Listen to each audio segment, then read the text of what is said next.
السلام عليكم ورحمة الله وبركاته. حبايبي عاملين ايه؟ يا رب تكونوا بخير. معكم مس داليا وفيديو جديد للصف الثاني الابتدائي مادة اللغة العربية.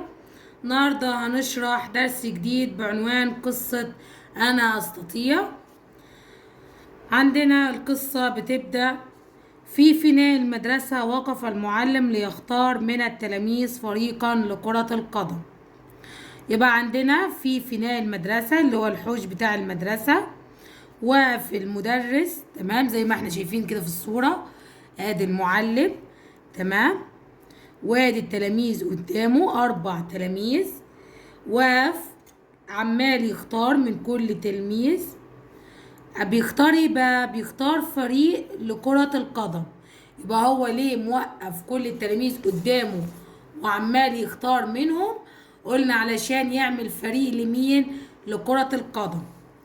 بعد كده عندنا اختار المعلم آدم.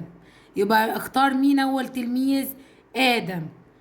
طبعا آدم قال له: أعتذر يا معلمي، لا أحب أن أكون سببا في الخسارة.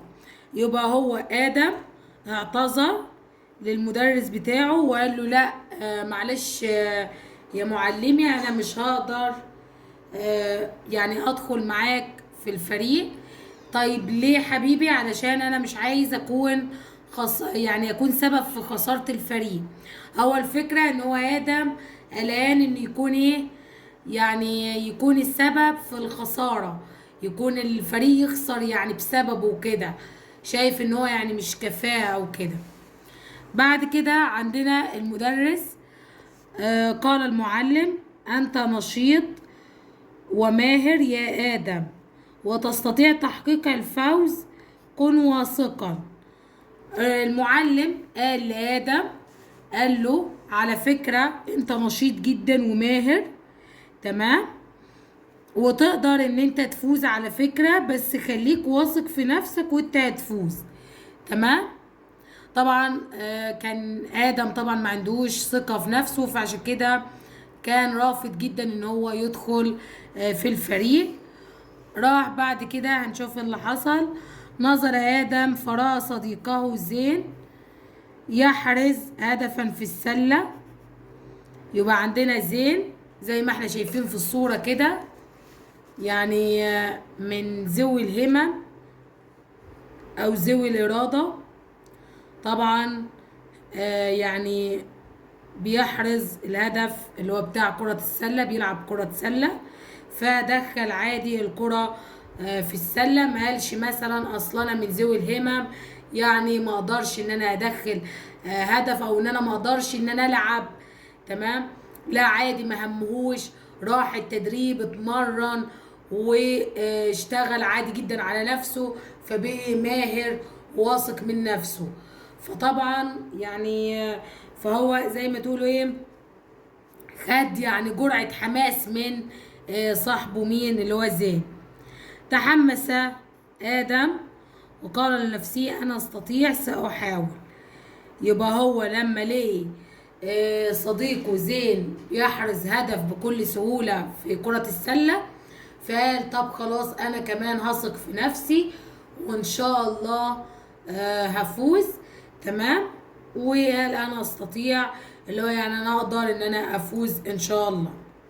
يبقى تاني الدرس بتاعنا عندنا اول حاجة قلنا انه المعلم واقف في فناء المدرسة. ليه؟ عشان يختار فريق لكرة القدم تمام، فريق من التلاميذ لكرة القدم عشان يلعبوا كرة القدم. اختار مين اول تلميذ؟ اللي هو آدم. طيب آدم قال ايه للمدرس لما اختاره؟ طبعا قال له: لا انا مش عايز اكون سبب في الخسارة، فانا مش موافق ان انا انضم في الفريق. راح المعلم قال له ايه؟ المعلم قال له: لا انت تلميذ نشيط وماهر، وعلى فكرة انت هتحقق لنا الفوز، بس خليك واثق في نفسك تمام، عشان يعني ايه تقدر ان انت تفوز وكده. راح آدم بص على مين؟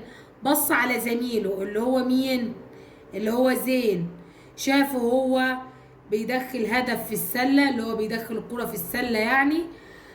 رغم ان احنا زي ما احنا شايفين زميله زين طبعا من ذوي الإرادة، تمام، او ذوي الاحتياجات الخاصة.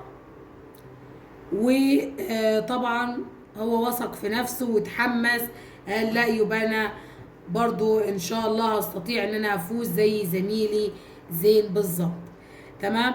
طبعا بنتعلم من الدرس ده الثقة بالنفس، وان انا يعني ما مش اي حاجة ارفض عليها، يعني ارفضها، احاول ان انا يعني ادخل في الموضوع، وان شاء الله بنحقق الفوز مادام الواحد واثق في نفسه.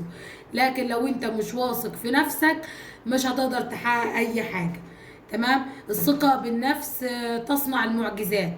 يعني مادام انت واثق في نفسك تقدر ان انت تعمل اي حاجة انت نفسك فيها، ايا كان يعني سنك ايه، او ايا كان الامكانيات اللي عندك، انت تقدر تحقق المستحيل مادام انت واثق في نفسك.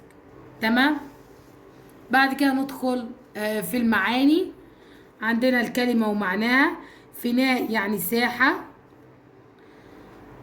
بعد كده ماهر يعني بارع. تستطيع تقدر. واثق متأكد. يحرز يسجل. تحمس استعد. بعد كده الكلمة ومضادها. قال سكت. نشيط كسول. تستطيع تعجز. الخسارة الفوز. ماهر خائب.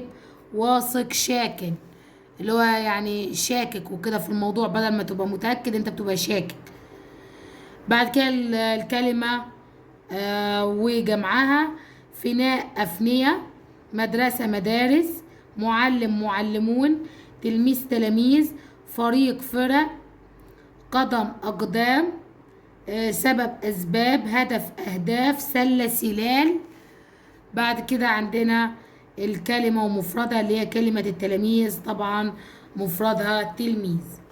بعد كده عندنا مين الشخصيات. أولا المعلم. ثانيا التلاميذ. ثالثا آدم. رابعا طبعا زين. يبقى دول شخصيات القصة كلها. في بعد كده المكان اللي هو فناء المدرسة، والزمان طبعا هو محددش يعني يوم ايه بالظبط او كده، فهو احد الايام وخلاص. تمام. وبكده يكون انتهى الفيديو بتاعنا النهارده. ما تنسوش لو عجبكم الفيديو تشتركوا في القناة، وانتظروني في فيديوهات تانية كتير. والسلام عليكم ورحمة الله وبركاته.